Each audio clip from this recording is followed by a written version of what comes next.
Mowgli तुम्हाला सगळ्यांनाच आठवत असेल. अशीच एक मोगली गर्ल उत्तर प्रदेशमधल्या जंगलामध्ये सापडली आहे. गेल्या 2 महिन्यांपासून तिच्यावर रुग्णालयामध्ये उपचार सुरू आहेत. ती माकडांसोबत जंगलामध्ये राहत होती.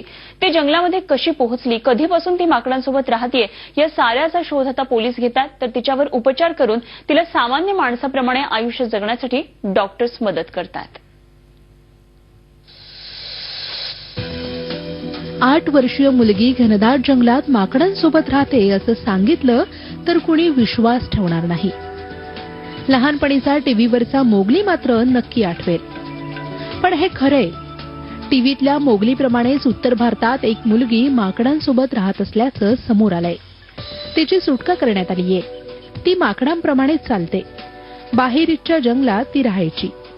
उत्तर प्रदेश पोलिसांनी तिची सुटका करून रुग्णालयात दाखल केलं. माकडांसोबत ती सहज वावरत होती.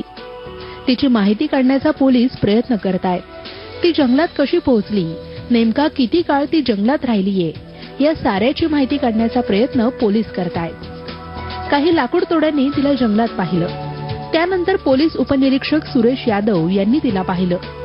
यादव त्यावेळी गस्तीवर होते. 2 महिन्यांपूर्वी तिला रुग्णालयात दाखल केलंय.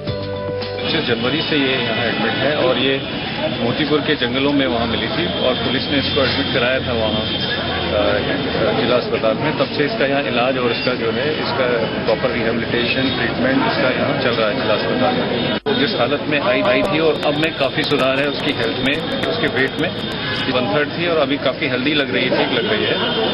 अभी थोड़ी सी कमियां हैं, लग रहा है स्किन डिजीज है, 1-2 जगह पुराने जले हुए निशान हैं, कुछ घाव के हैं इसके जो अब हील हो चुके हैं. तिची वागणूक माकडांप्रमाणेच आहे. शिवाय भाषाही तिला समजत नाहीये. ती माकडांसारखीच हातांवर चालते. जमिनीवर असलेलंच तोंडाने खाते.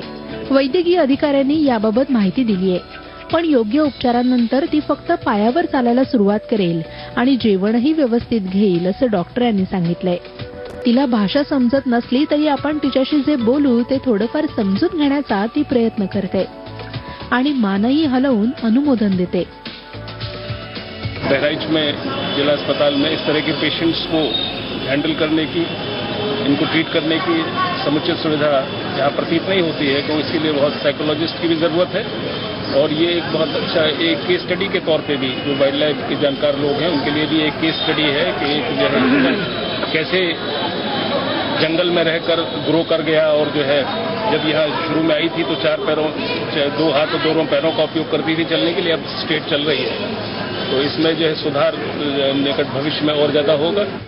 तिने कपडे घातले होते, मात्र तिच्या अंगावर माकडांनी जखमा केलेल्या होत्या असं पोलिसांनी सांगितलंय. ती अत्यंत अशक्त झालेली होती. तिच्यात प्रगती दिसतेय असंही सांगायला ते विसरले नाही. लवकरच ती सामान्य माणसांप्रमाणे वागू लागेल. Bureau report, Zee media. Zee 24 तास रहा एक पाऊल पुढे.